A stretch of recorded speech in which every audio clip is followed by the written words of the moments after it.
With a blanket of snow on the ground and spring a whole season away, focusing on your garden may not be on your to-do list. But Athens County Community Food Initiatives, a local organization focused on growing and sharing local food harvests, has some great tips on ways you can jumpstart your garden for spring. Executive Director of the organization, Mary Nally, joins us now in our studio. Thank you so much for being with us. Yeah, thanks for having me. So, many people don't think about digging into their gardens in the weekend. The winter. Sure. Why is now a good time to think about that, to start that? Well, there's several reasons. One is that a lot of community gardeners or backyard gardeners around here can actually start planting as early as March or sooner for winter crops or crops that are hardy in the colder months. Lots of root vegetables such as carrots and beets, and cooking greens like kale, chard, and even spinach can be grown nearly year-round here. And so having that head start on planning out what you want to do with your garden space is really important to see how you can use each season to get the most out of your garden. So planning your garden can be a huge asset to your seasonal gardens. CFI has many workshops that talk about these, and one of these is seed saving. What is this?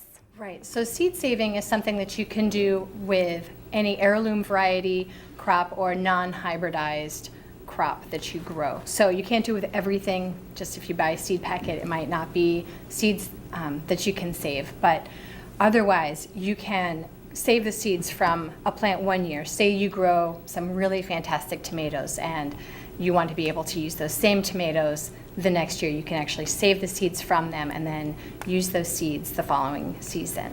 And how does that benefit your garden, if you're reusing these seeds?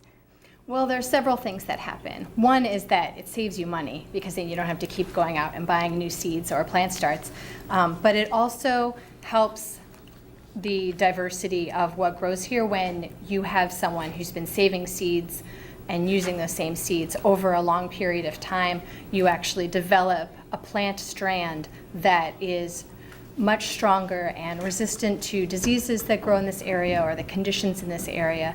So, and we have many local and regional seed savers here. We actually have a seed saving inventory that people can purchase or download from our website and connect with people that already have those hardy, localized varieties of all different kinds of fruits and vegetables. And then just real briefly, can you touch on the conference that is coming up that incorporates these things that you would learn in the CFI workshops? Right, so not only does CFI have a lot of workshops here in Athens County, last year we had 32 that covered all kinds of gardening, culinary, and food preservation topics, but the Ohio Ecological Food and Farm Association, or OFA, is having a conference in February. This will be their 34th annual conference, and there'll be over 90 workshops on everything from soil quality to solar panels, all different kinds of topics on food, culinary topics, and gardening. Anyone can go. It's not just for professional farmers, but backyard gardeners, people that are interested. It's February 16th and 17th, and we are going to be doing a workshop on our seed swap program there. All right, well, that all sounds very great. Mary Nally, thank you so much for being with us today. It's my pleasure.